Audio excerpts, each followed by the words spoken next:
Everyone knew who signed the contracts, but few dared speak of the women who whispered in the ears of Hollywood's most powerful men.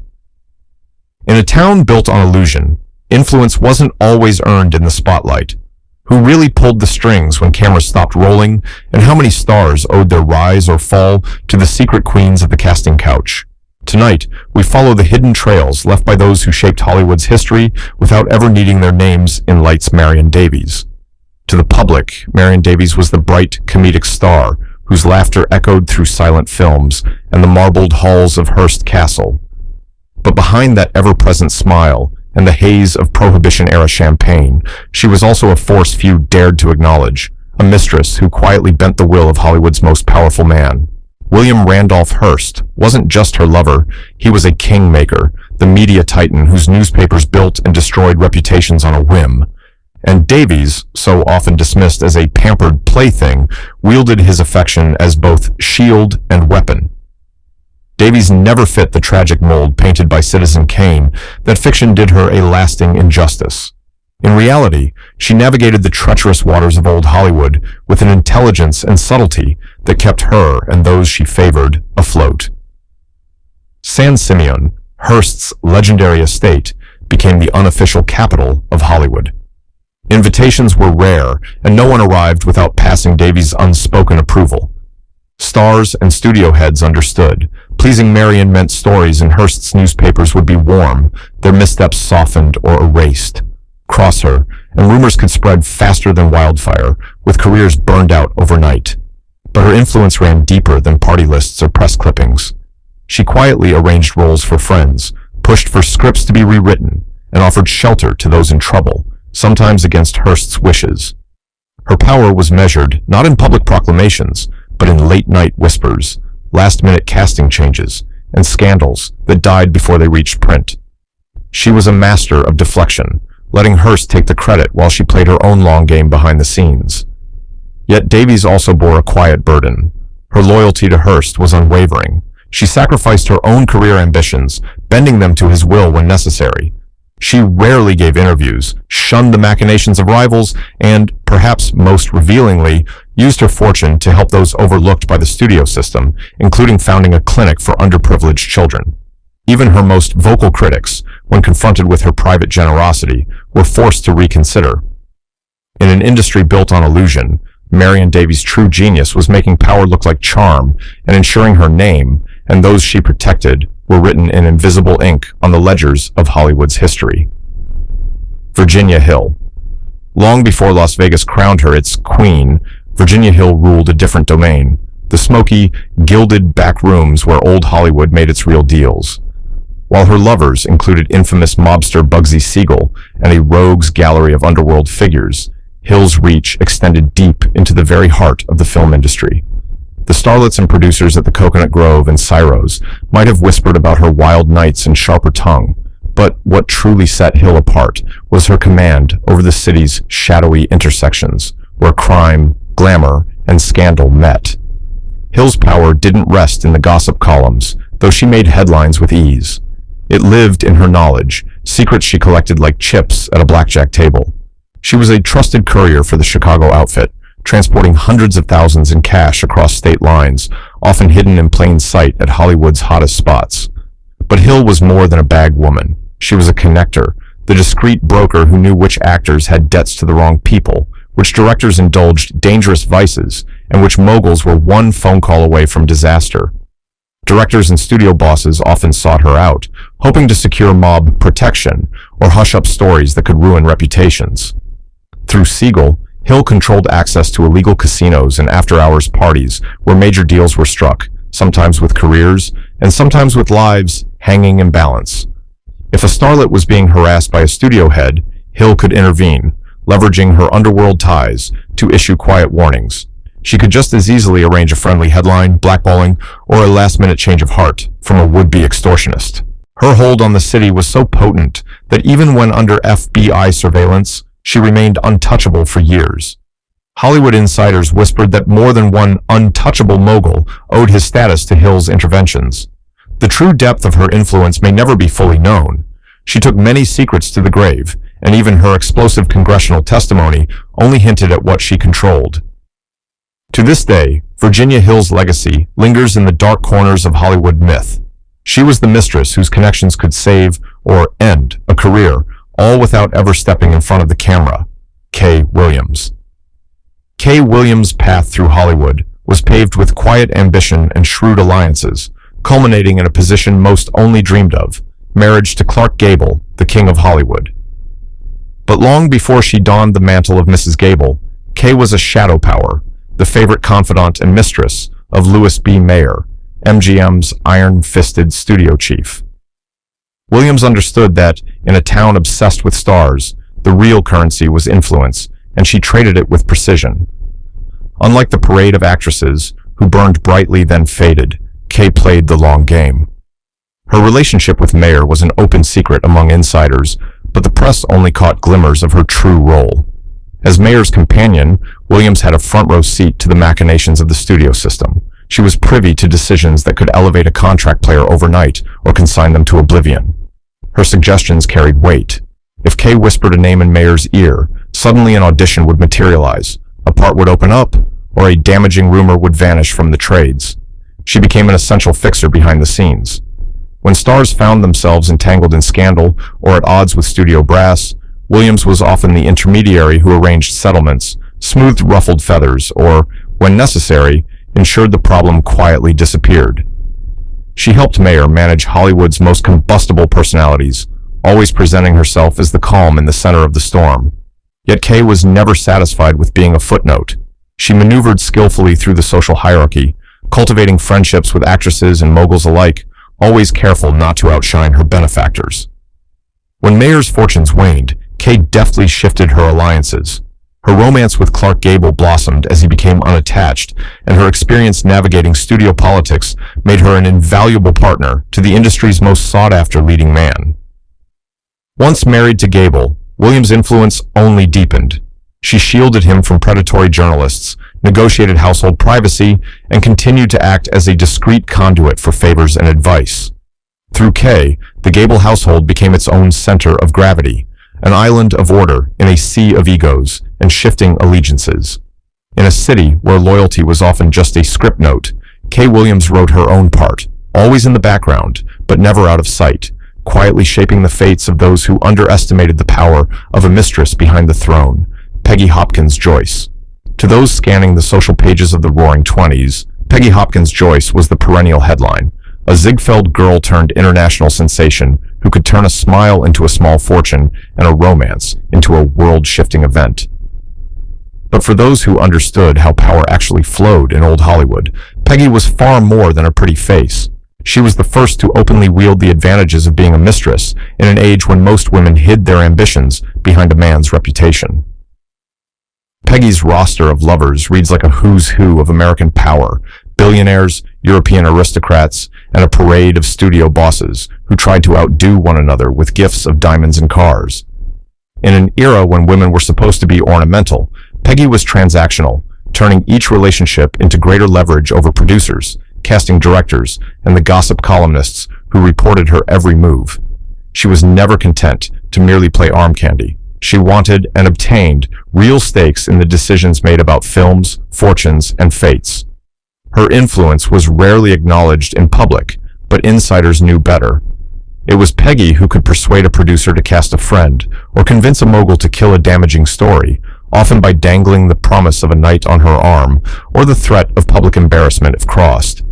She was a master at orchestrating scandals to her advantage, feeding hints to the press one week and squashing rumors the next, always keeping herself at the center of attention but just out of reach.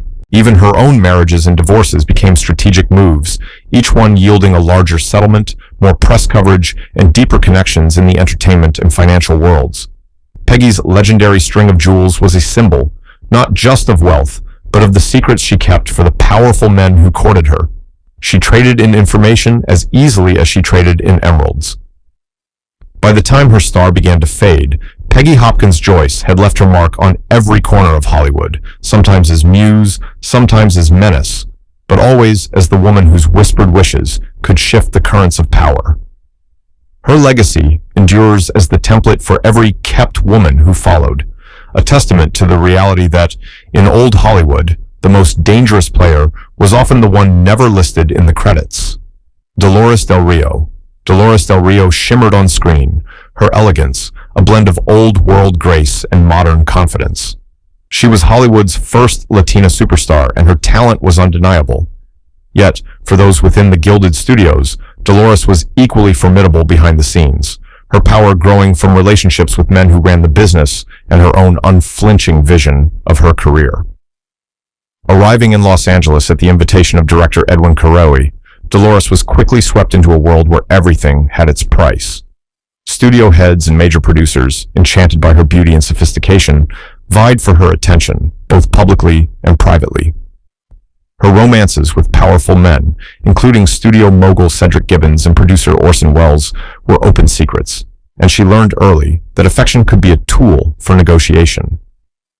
Through each partnership, Dolores gained not just better roles, but a seat at the table where scripts were chosen, budgets approved, and futures decided.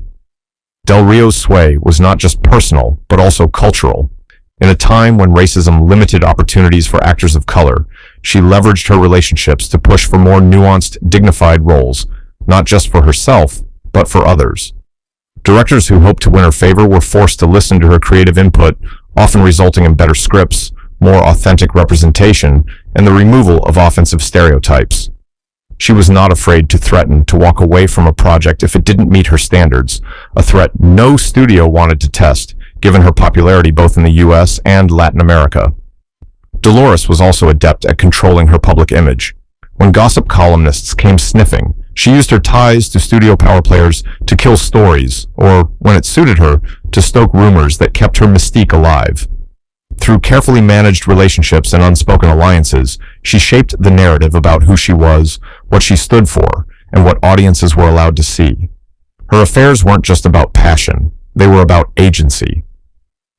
Dolores Del Rio made the private negotiations of Hollywood's bedrooms echo in its boardrooms, shifting the industry's power dynamics with each calculated move. Her reign was quiet but potent, an enduring reminder that true control often comes not from titles or contracts, but from knowing when to whisper and when to walk away. Gloria Swanson. Gloria Swanson was always more than a star. She was a phenomenon, blazing through the silent era with charisma and force of will. But behind the dazzling image was a shrewd operator whose romantic partnership with Joseph P. Kennedy, the ambitious financier and future patriarch of the Kennedy dynasty, gave her more than just headline drama.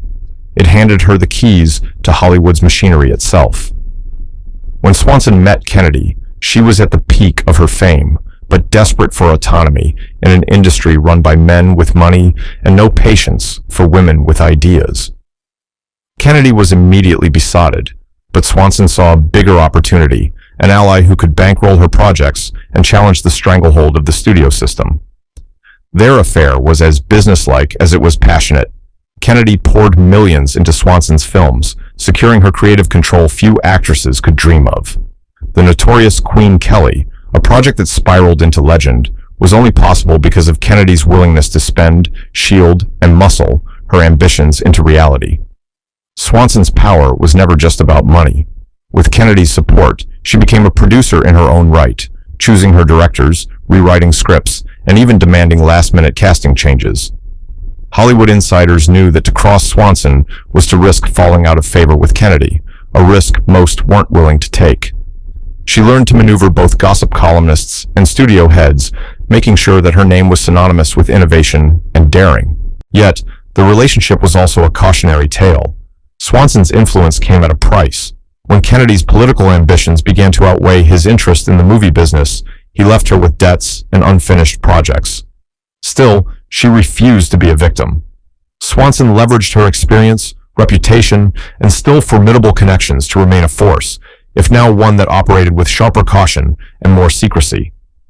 Even as her era faded, the lesson Swanson left behind lingered, that a mistress, when matched with the right partner and enough nerve, could upend the balance of power in the most cutthroat industry on earth. She proved that a woman could be both a muse and a master, and that sometimes the greatest performances happened far from the camera's gaze. Jean Howard. Jean Howard moved through Hollywood's elite like a ghost in silk, always present, rarely noticed, but somehow always at the center of every story that mattered. While she began her career as an actress and later became an acclaimed photographer, Jean's real influence came from her role as the longtime mistress and confidant of legendary talent agent Charles Feldman. Feldman was the man who controlled the destinies of stars, directors, and screenwriters, and Howard was the trusted ear who heard every secret, every rumor, every threat before it ever made the trades. Jean's power was rooted in discretion and access. Her Beverly Hills home was a meeting ground for the city's most powerful players, from studio moguls to scandal-prone leading men. The dinners she hosted were infamous for their guest lists, hand-selected not just for glamour but for strategic value. Everyone knew that if Jean Howard invited you, it was because you mattered, or because she wanted you to believe you did. More importantly, Jean kept notes. Her photo albums from these soirees have become legendary, capturing not just smiles, but private alliances, side glances, and whispered negotiations that shaped careers. Howard was never content to simply observe. Through Feldman, she guided casting choices, smoothed over feuds, and occasionally engineered the comebacks or quiet exits of Hollywood's biggest names. She was the invisible hand behind campaigns that rescued reputations or destroyed rivals. When a promising actress needed a boost, Jean might arrange for the right photograph to appear in a magazine, or gently suggest to Feldman that a script be sent to a particular director. She never raised her voice. She didn't have to. In an industry built on egos, Jean was an operator who knew that real power rarely advertised itself. She cultivated friendships with Hedda Hopper and Luella Parsons, ensuring her home was always a safe space for the era's notorious gossip queens. If a scandal threatened, she could offer a listening ear or a warning, sometimes heading off disaster before it began. Jean Howard's name rarely made headlines, but her influence was felt in every corner of the industry for decades. By the time she published her photo memoir, Hollywood insiders smiled knowingly at her collection, not just for the beauty of her images, but for the subtle proof that the most powerful person in any room is often the one who never has to ask for the spotlight. Barbara Payton. Barbara Payton's rise and fall is often framed as a cautionary tale, but for a time, she was something far more dangerous, a woman who could manipulate the system from inside its darkest corners. Arriving in Hollywood with little more than raw beauty and restless ambition, Payton quickly learned that power was currency, and she was willing to spend hers on anyone who could offer her more. Her notorious affairs with actors and producers, often linked to the city's criminal underbelly, made her a power broker, one who operated in the shadows, where consequences were real and reputations were always on the line. Payton's most infamous entanglement was the violent triangle with actor Franchot Tone and Beefcake star Tom Neal, a saga that splashed across every tabloid and ended with Tone hospitalized after a brutal beating. Yet, what most headlines missed was Payton's ability to use chaos as leverage. When studios threatened to blacklist her, she responded by threatening to take everyone down with her, armed with stories, letters, and photographs that could end more than one career. Executives paid hush money, and certain police officials looked the other way, not because Payton was a helpless victim, but because she had the goods to turn blackmail into survival. Behind the headlines, Payton was more than just a party girl. She knew the secrets of mobbed-up producers, carried rumors between competing studios, and occasionally tipped off journalists when it served her own agenda. She understood that power in Hollywood didn't belong to those with clean hands, but to those who knew how to dirty them with style and subtlety. She could secure roles, get contracts torn up, or have a rival quietly edged out, not with a signature, but with a whispered threat or a late-night call. Barbara Payton's story ends in tragedy, and her final years were marked by loss and addiction. But during her brief reign, she showed Hollywood just how dangerous a mistress could be when she decided to control her own fate, and the fates of anyone foolish enough to underestimate her. Her legacy is a shadow that still hangs over the industry, a reminder that sometimes the person with nothing left to lose is the most powerful figure in the room. Lupe Vélez. Lupe Vélez was a hurricane in a silk dress, a woman whose presence could electrify a film set or shut it down entirely. Known to fans as the Mexican Spitfire, Vélez was equally famous for her tempestuous love affairs with directors, studio heads, and some of Hollywood's most eligible leading men. But beneath the fiery public persona, she was a canny negotiator who used her relationships to exert a subtle but unmistakable control over the city's power brokers. Velez arrived in Hollywood at a time when Latin stars were exoticized, marginalized, or simply typecast. Refusing to be a stereotype, she made herself indispensable to producers with her unpredictable charm and ability to deliver box office hits. More importantly, she wielded her romantic liaisons as both shield and sword. Studio bosses learned quickly that a slight against Velez could mean public embarrassment, as she was never afraid to air dirty laundry to the press or threaten to walk off a picture if her demands weren't met. Lupe's relationships often had a strategic element. With directors, she negotiated for better scripts and more dynamic roles, ensuring she was never reduced to background color. With powerful actors, she formed alliances that protected her from gossip or retaliation. When rumors began to swirl, true or not, she knew how to manipulate the press, sometimes leaking stories herself to control the narrative. Studio publicists, terrified of her unpredictable wrath, would scramble to please her, even when it meant breaking their own rules. Behind the scenes, Velez also used her influence to help other Latin actors, pushing for fair contracts and better representation. Her friendships with influential gossip columnists ensured that her version of events was often the one that appeared in print, making her one of the few stars who could shape her own myth in real time. Lupe Velez's career was as dramatic off-screen as on, and her tragic end only added to the legend. But during her life, she proved that the real power in Hollywood often resided not with the studio heads, but with the women who understood how to play the system and occasionally burned it down for everyone else. Patricia Lake. Patricia Lake moved through Hollywood with an air of mystery that even seasoned gossip columnists couldn't crack. Publicly, she was introduced as the charming niece of Marion Davies, but the real insiders whispered that Patricia was actually the secret daughter of Davies and William Randolph Hearst, an open secret that, if confirmed in its time, would have sent shockwaves through the city's social and studio hierarchies. Whether daughter or niece, what mattered most was that Patricia Lake stood at the intersection of two immense fortunes, and her true influence resided in her capacity to protect secrets and broker peace among the city's power players. Raised in an environment where discretion was currency, Patricia learned early that a well-timed favor or a quiet warning could achieve more than a headline ever could. She became a go-between for her famous aunt in the extended Hearst clan, smoothing tensions and helping manage the labyrinth of legal, financial, and emotional complications left in the wake of Hearst's death. When studio executives needed to keep certain scandals out of the papers, or stars hoped for an invitation to San Simeon, Patricia was often the person to consult, her word as good as a signed contract. Her influence was never loud or public. Instead, Patricia excelled at building quiet alliances and trust those who mattered most. She attended industry events and private dinners where decisions were made about careers, marriages, and fortunes, always listening, always remembering. Friends and rivals alike discovered that a single suggestion from Patricia, delivered with a smile, could shift the outcome of a business negotiation or the fate of a contested will. Rumors swirled that she occasionally acted as a conduit for discreet payments, hush money, or sensitive information between the city's elite. When gossip threatened to spiral out of control, Patricia could persuade a columnist to spike a story or convince a producer to reconsider a casting decision, all without drawing attention to herself. Her ability to navigate the shifting loyalties of Hollywood's golden era made her indispensable to those who valued privacy and power above all. By the time her true parentage became an open topic in later decades, Patricia Lake had already ensured her own place in Hollywood history, not as a headline, but as the secret keeper whose quiet guidance shaped destinies from behind closed doors, Carol Landis.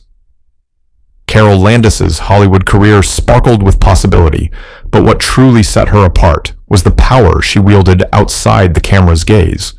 A statuesque blonde with a vivacious personality, Landis was much more than the sum of her beauty and screen presence.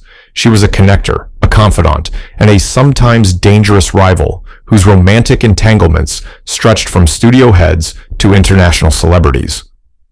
For a time, she seemed to be everywhere and knew everyone, collecting favors and secrets that would have made any gossip columnist envious.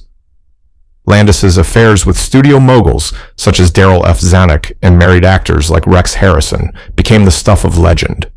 But her real genius lay in her ability to turn romance into leverage. When Zanuck, head of 20th Century Fox, grew infatuated, Landis was suddenly showered with plum rolls and advantageous publicity. If she sensed her status waning, she shifted her affections and her alliances without hesitation. This ability to adapt kept her one step ahead of rivals and made her both admired and feared among Hollywood's inner circle.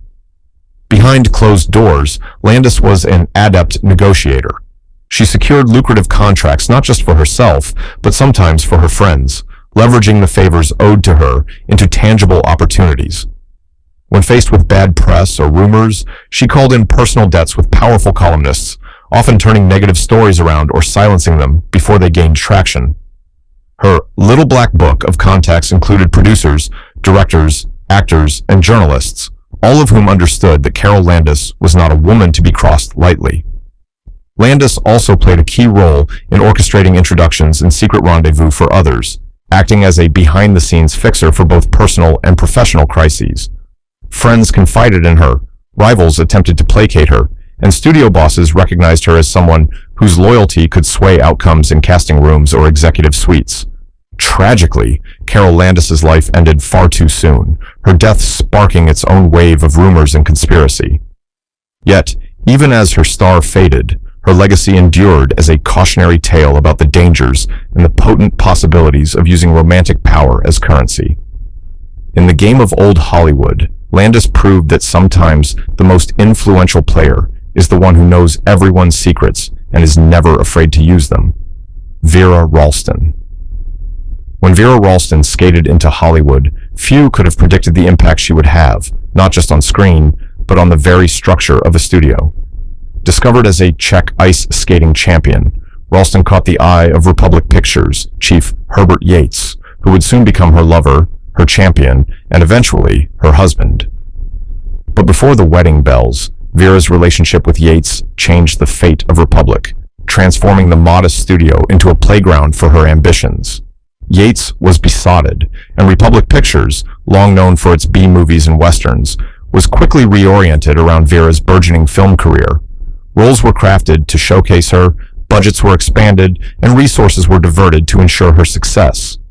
Studio insiders grumbled as projects were greenlit or canceled based on Vera's whims, and actors, directors, and writers learned that currying her favor could mean the difference between steady work and sudden unemployment. Ralston wielded her influence with a subtle mix of charm and determination. She was known for lobbying Yates on behalf of friends or punishing rivals with a single casual remark. Contracts were torn up, storylines rewritten, and creative teams shuffled at her direction, all justified by Yates as being for the good of the studio. Employees quickly recognized that real power lay in Vera's hands, and her approval became as important as any executive's signature. Her status as Yates's mistress and later wife caused no small amount of resentment among the Republic's board and shareholders, who watched as profits dipped and the studio's identity blurred. Lawsuits were filed, and internal power struggles ensued, but Vera remained untouchable, shielded by Yates' devotion and her own political savvy. Even critics who disparaged her acting hesitated to do so in print, knowing that their careers could be affected by a single phone call from Republic's inner sanctum. Ultimately, Vera Ralston's reign at Republic Pictures serves as one of the clearest examples of how a mistress could control not just the fate of a few stars, but the entire trajectory of a studio. For a time, she was the invisible hand that shaped the destinies of everyone on the payroll. Proof that in Hollywood's golden age, love and power often shared the same dressing room. Lita Grey. Lita Grey's name is inseparable from one of Hollywood's earliest and most scandalous tabloid sensations, her secret teenage marriage to Charlie Chaplin. But what history too often reduces to a tragic coming-of-age tale was, for a brief but pivotal period, a masterclass in wielding hidden power. After their marriage crumbled amid accusations, lawsuits, and threats of criminal prosecution against Chaplin, Lita found herself with a weapon rare for any woman in the 1920s, knowledge that could ruin a legend. Grey's memoirs and legal battles are famous, but insiders knew her real influence was exercised quietly through a delicate dance of discretion and well-timed leaks. Armed with letters, love notes, and a keen memory for the misdeeds of Hollywood's elite, Lita could, and sometimes did, shape the direction of careers from behind the scenes. Studios wary of further scandals sought her cooperation, and she found herself in the unique position of being courted by both producers and columnists. Lita's silence, it turned out, was valuable. More than one director or executive reached out to offer quiet deals or opportunities, simply to ensure she stayed on their good side. But Lita Grey was more than a survivor. She became a subtle fixer.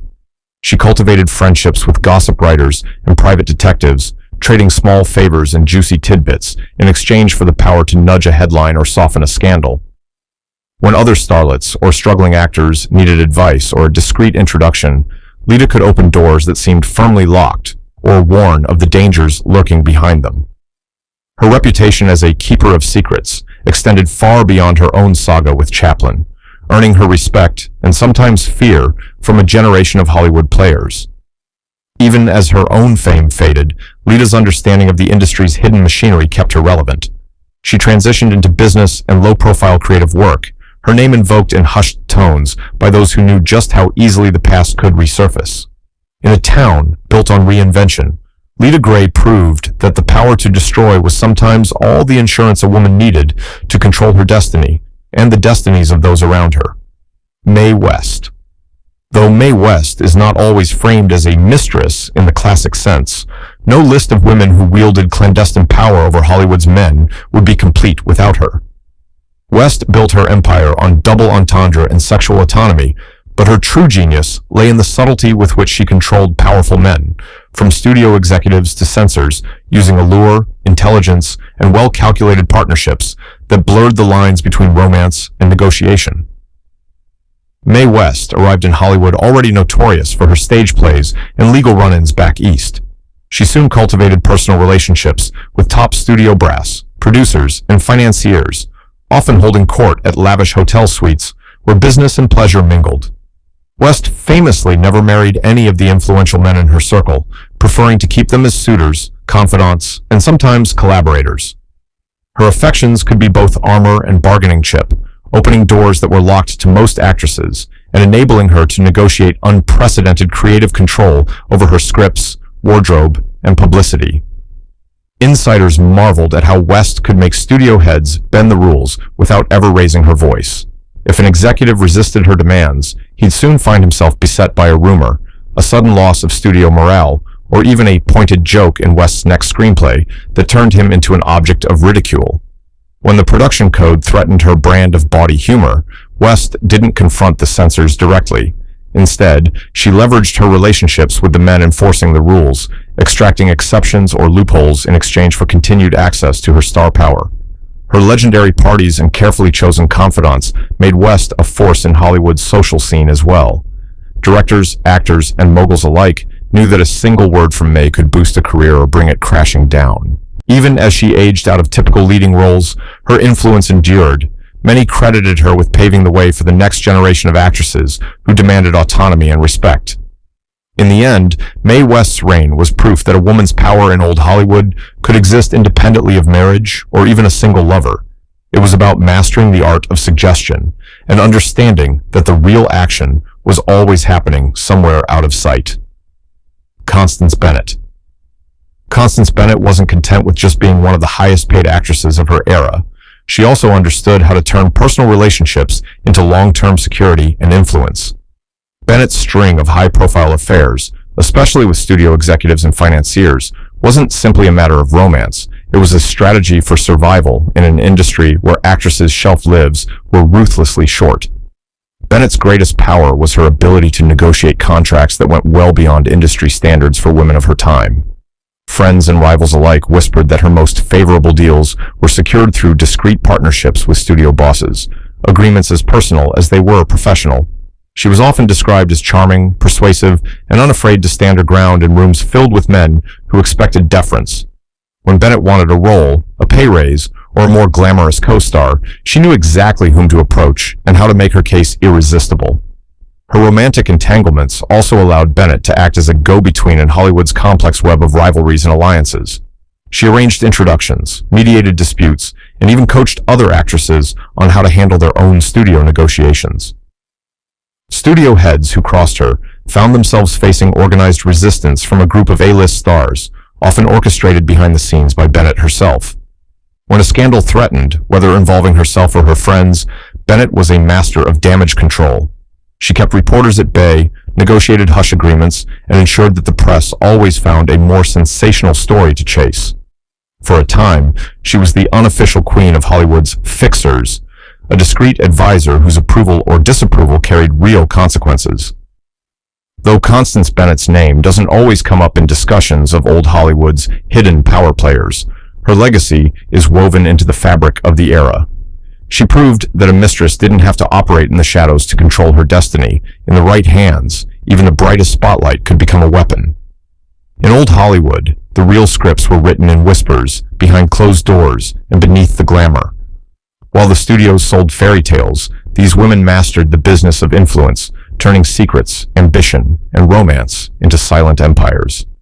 Their names may not have always topped the marquee, but their power shaped destinies and rewrote the rules. As the lights fade, one truth endures. Hollywood's golden age belonged as much to its mistresses in the shadows as to its kings in the spotlight.